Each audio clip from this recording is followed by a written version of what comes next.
pourquoi est-ce qu'on parle autant des aidants aujourd'hui? Eh bien parce qu'il n'y a jamais eu autant de raisons d'aider. Et pourquoi il n'y a jamais eu autant de raisons d'aider? Eh bien parce que tout le monde vit longtemps, longtemps, longtemps. Les vieilles personnes vivent longtemps, elles vivent même très longtemps quand elles sont déjà en situation de dépendance à autrui pour les actes de la vie quotidienne. Quand j'ai commencé à travailler dans les années 80, on ne disait pas la maladie d'Alzheimer, on disait démence sénile. Et quand un médecin déclarait que la personne souffrait d'une démence sénile, c'est comme ça qu'on l'appelait, on savait qu'on en avait pour un an et demi. Aujourd'hui, une personne âgée qui est dépendante ou qui est diagnostiquée avec des troubles cognitifs dont la maladie d'Alzheimer, aujourd'hui, on a une durée moyenne de vie après le diagnostic de plus de 8 années. Et plus de 8 années, c'est la valeur moyenne, c'est-à-dire qu'il y a des gens qui arrivent à vivre 15 ans avec une maladie d'Alzheimer bien avancée. Donc ça a révolutionné les choses. Et puis, il y a aussi la prévalence des maladies chroniques invalidantes dont on mourait avant. On avait un accident vasculaire cérébral, on avait un cancer, on n'y réchait pas trop. Maintenant, on a un cancer, on peut avoir un deuxième cancer, on est pendant quelque temps en fragilité. C'est une révolution, c'est une transition démographique extrêmement importante. Mais quand on a commencé à parler de cette transition démographique, on n'a pas pensé à parler en même temps de l'incidence sur les proches. Et quand on dit les proches et les proches aidants, ce sont 80% de familles et ce sont 20% de personnes qui sont des amis proches, bien évidemment, des voisins proches, bien sûr. Mais aujourd'hui, le vrai sujet, c'est que la société doit apporter aux personnes qui en ont besoin les réponses nécessitées par leur État. Comme le disait Florence à l'instant, cette question des aidants, non seulement par leur nombre et non seulement par l'évolution que l'on peut constater aujourd'hui, mais aussi par leur rôle dans la société et par le fait que le maintien à domicile ou le soutien à domicile, je préfère d'ailleurs cette formule, de ces personnes, entre autres atteintes de la maladie d'Alzheimer, mais d'autres, dépend beaucoup de ce que l'aidant peut faire pour lui permettre justement de vivre dans les meilleures conditions qui soient. D'où l'importance du prendre soin, c'est-à-dire de prendre en compte la globalité de la personne en tant qu'être indivisible, psychique, social, culturel, spirituel, et en tenant compte de sa propre histoire. C'est, au fond, respecter la part énigmatique du comportement du malade, surtout quand il s'agit d'une malade d'Alzheimer. En ce qui concerne les aidants, moi je suis devenu aidant sans être préparé, sans formation. Les risques majeurs de l'aidant, c'est à la fois l'épuisement, c'est l'isolement, parce que je me suis rendu compte que même des amis très proches se sont un peu éloignés parce qu'ils ne comprenaient plus rien non plus, ils ne savaient pas comment il fallait se comporter, etc. Donc c'est l'isolement, puis c'est un sentiment de culpabilité, surtout le jour où il a fallu prendre la décision de dire maintenant c'est l'établissement. D'où, je crois, l'idée qu'il faut pour l'aidant faire face à la maladie et pas seulement faire avec les conséquences de la maladie. Je ne sais pas si contexte de dépendance psychique difficile à appréhender. Et ce n'est donc ni simple ni facile. Le diagnostic étant donné, l'aidant doit se faire aider. Et son rôle évolue petit à petit, grâce d'ailleurs à cette aide technique extérieure, évolue de l'aide technique qu'il a pu apporter au début de la maladie à plutôt l'accompagnement de la malade. Et moi, je préfère d'ailleurs personnellement cette idée de l'accompagnement parce que l'accompagnement, ça nous met sur un pied d'égalité entre la malade et ce qu'on appelle l'aidant. Tandis que l'aidant et l'aidé, il y a une situation, j'ose pas dire d'infériorité parce que c'est pas comme ça qu'on le vit, mais enfin quand même le rapport entre l'aidant et l'aidé n'est pas tout à fait le même que celui que l'on peut avoir, grâce d'ailleurs à l'apport des professionnels qui nous permettent d'être plus un accompagnant que vraiment un aidé. Et donc, en ce qui concerne les rapports avec les professionnels, je dois d'abord dire, je le dis tout le temps, ma grande reconnaissance à l'égard des professionnels de l'aide à domicile. Parce que sans eux, je ne sais pas comment les aidants pourraient accomplir vraiment leur mission d'aidant. Et pour moi, avec les professionnels, je crois qu'il y a 3 mots sur lesquels je reviendrai souvent. c'est complémentarité entre l'aidant, l'aidé et le professionnel. C'est coordination, parce qu'il faut travailler ensemble. Et c'est compétence, parce que le professionnel doit atteindre un niveau de professionnalisation qu'il est tout à fait important d'acquérir. Alors nous, en tant qu'auxiliaire de vie, voilà, on intervient pour la personne aidée. Mais à côté de ça, on a des familles qui se sentent seules, qui se sentent démunies face à une maladie, face à une pathologie, face à un handicap. Et à nous, en tant que professionnels aussi, de prendre du temps de parole, du temps d'écoute, pour intervenir aussi, alors pas directement, parce que l'aide est pour la personne aidée, mais pour aider aussi la personne aidée. Alors, aider la personne aidée tout en restant à sa place. Chacun doit avoir sa place. Il y a le professionnel, il y a la personne aidée et il y a l'aidant.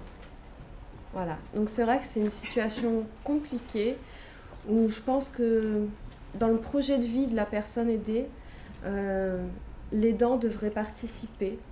Parce que l'aidant, pour une qualité d'intervention à domicile, l'entourage compte beaucoup pour nous.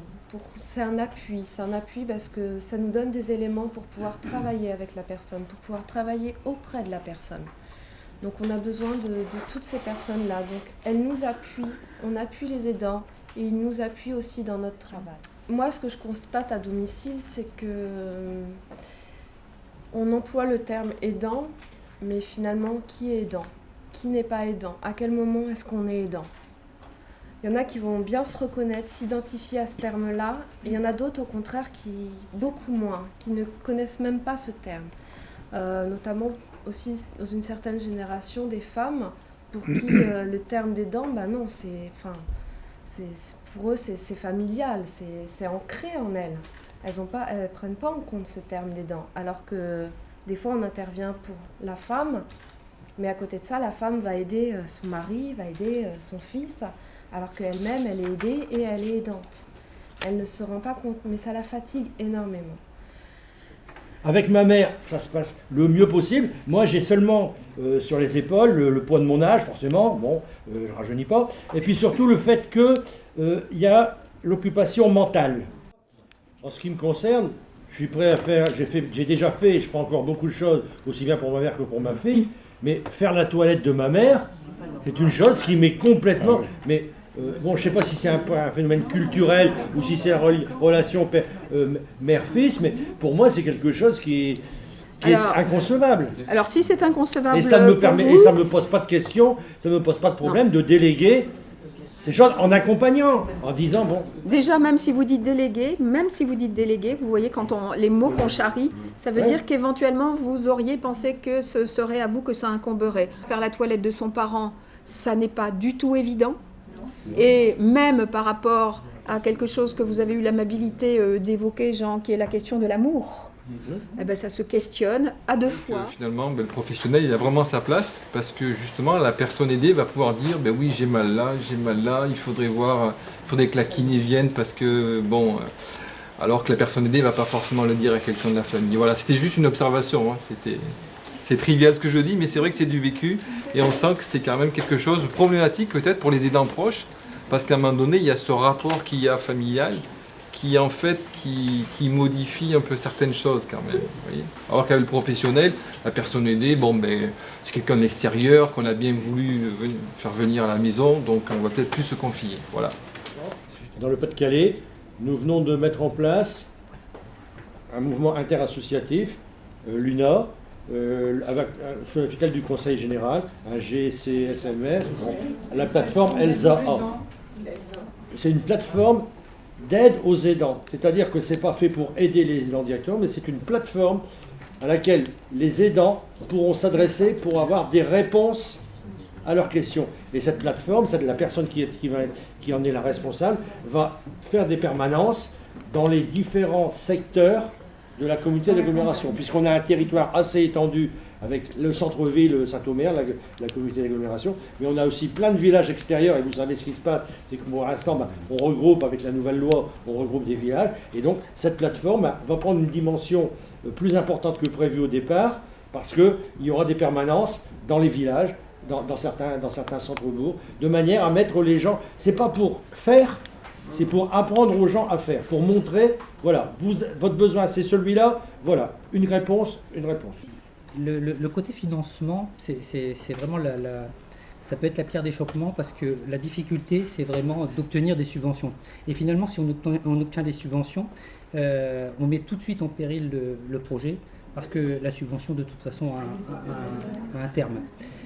Donc nous, ce qu'on essaie de construire, c'est à partir déjà, le projet d'aide au répit est construit non pas à partir de subventions, même si on espère obtenir celle de la Massif, mais c'est plutôt de l'inclure déjà à partir d'excédents qu'on a pu faire ces dernières années dans le cadre de la préfiguration et du CEPOM que l'on a mis en place. C'est d'inclure vraiment cette aide au répit dans le cadre de l'aide prise en charge, dans le cadre des prises en charge sociales, type APA, PCH ou aide sociale. Et tout notre travail dans le cadre de la préfiguration, sur la deuxième partie de cette préfiguration, c'est vraiment d'arriver, ça ne va pas être facile parce qu'en plus on vient de changer de politique dans le département, de parvenir à inclure l'aide au répit et l'aide aux aidants, je dirais, dans le cadre des prises en charge sociales. Et ça, c'est déjà le cas. C'est-à-dire qu'actuellement, ce que l'on fait, c'est qu'auprès de personnes accompagnées, on a déjà une réalité d'accompagnement social. Vraiment, c'est-à-dire de personnes qui viennent simplement, non pas liées à la pathologie des personnes, mais vraiment à leur potentiel. Et donc, inclure une prise en charge dans l'accompagnement social, c'est inclure, moi je dirais, nécessairement la prise en compte des dimensions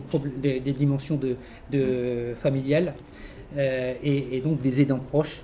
Et c'est toute la réalité de ce côté aide au répit. C'est pour ça que malgré tout, même si cette histoire de 500 € dans le projet de loi qui pourrait voir le jour au 1er janvier 2016, c'est hyper important parce que ces 500 € justement pourraient être mutualisés dans le cadre de l'ensemble des plans d'aide et servir finalement à des réponses d'aide au répit de ce type. Je pense que ce que dit Dominique est important parce que, tout ce qu'elle dit est important, mais si c'est intégré dans les prestations sociales, on peut avoir un schéma qui sera comme la santé. Il y a un régime obligatoire de sécu et les assureurs dont je fais partie viennent en complément du régime de base. Donc à partir du moment où c'est intégré dans un socle social, je pense que ça va faciliter largement les solutions privées, parce qu'on est dans le privé, malgré tout, même sur les mutualistes, pour venir en complément d'une base. Par contre, le plus important, me semble-t-il, si je devais vous laisser un message, c'est qu'effectivement, il n'y a aucun aidant qui est pareil qu'un autre aidant, et c'est par l'examen de sa situation en tant qu'aidant qu'on va pouvoir lui apporter des réponses. C'est pas l'aidant qui dit j'ai un besoin de santé, il ne sait même pas qu'il est en mauvaise santé, mais ça se voit comme le nez au milieu de la figure.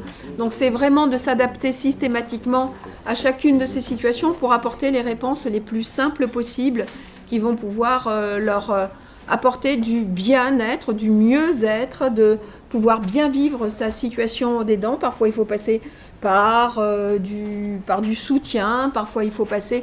Mais en tout cas, le plus important, c'est d'être dans cette orfèvrerie. Vous avez parlé d'artisanat tout à l'heure, également dans ce que vous faites à domicile, de pouvoir trouver la bonne solution à un moment donné. Et c'est la raison pour laquelle, en tout cas, nous nous sommes engagés auprès de UNA pour accompagner les organisations qui ont envie de travailler sur ces solutions à titre, bien évidemment, de coopération et de partenariat.